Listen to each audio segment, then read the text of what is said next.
Hi scholars, let's talk about one of the methods used in differentiation, and that is the quotient rule. So in this video, I'm going to be explaining everything you need to know about the quotient rule using this question. So once you are able to answer this question so well, then you can answer any question using the quotient rule method. All right, so how do you know if you are to use the quotient rule method to differentiate? It is something very simple. Whenever you have a fraction, when you have two functions now in form of fraction, let's say we have y to be equal to 2x divided by 2x plus 3. So this is a fraction. So we have numerator, we have what? We have denominator. So whenever you have two functions now in form of what? In form of fraction, then you are going to be applying the quotient rule. All right. So from what we have here, for example, the numerator is going to act as u, and the denominator is going to act as what? As v. Is that taken? And we have the formula now for the quotient rule to be v du dx minus u dv over dx, then divided by v squared. So v du over dx minus what? U dv over dx. So that means with this u that we have here, we are going to have du over dx. That is, you are going to differentiate u with respect to x. Then for this you would what? You differentiate v with respect to x. Is that taken? All right, so let's answer this question. So from here now, we have that y is equal to cos x over sine x plus 1. So what do we do here? I can just have divided by 1. I want to have just one numerator and what? And denominator. So in this case, let's find the LCM. The LCM is what? It is sine x, right? So sine x divided by sine x, that will give us 1. And 1 multiplied by cos x, that is what? That is cos x. Then sine x divided by 1 is what? That is sine x. So sine x multiplied by 1 will give us what? That will give us sine x. So we have y to what? To be this. Is that taken? So from here now, this represents u, and then this represents what? It represents v. So u now is what? It is cos x plus sine x, and we have v to be what? To be sine x. And do not forget the next thing. We are going to differentiate u with respect to x in this case. So we are going to be having du over what? Over dx. So if we differentiate cos x, that will give us minus sine x. So this is what? That's minus sine x, then plus. If we differentiate sine x, that will give us cos x. Please know the difference. When you differentiate sine x, it is cos x. If you differentiate cos x, that is what? Minus sine x. So this is cos x. Then for this now, we find what? We find v over dx.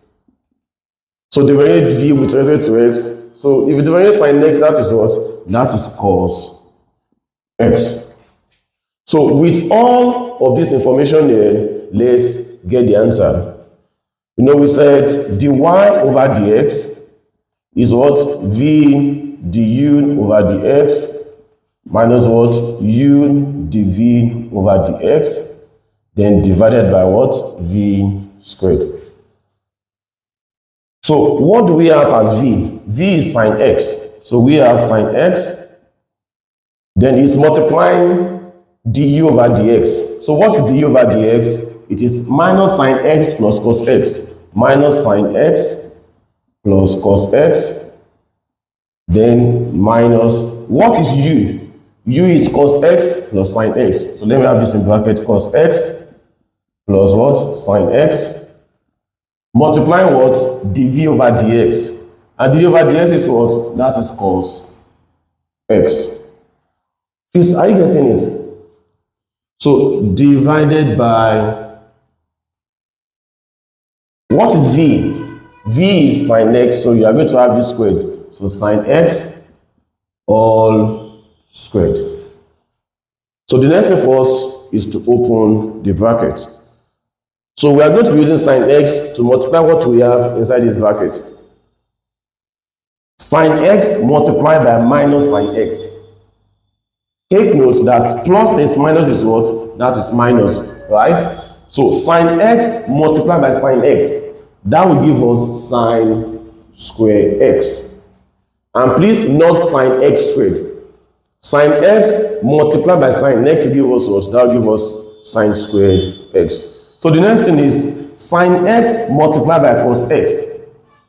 That will give us what? That will give us cos x sine x. It's like we having A multiplied by B. This will give us what? AB or what? Or BA. If I have 2 times 3 now, you know this is what? It is 6. If I make it to be 3 times 2, it's still what? It is still 6. Alright.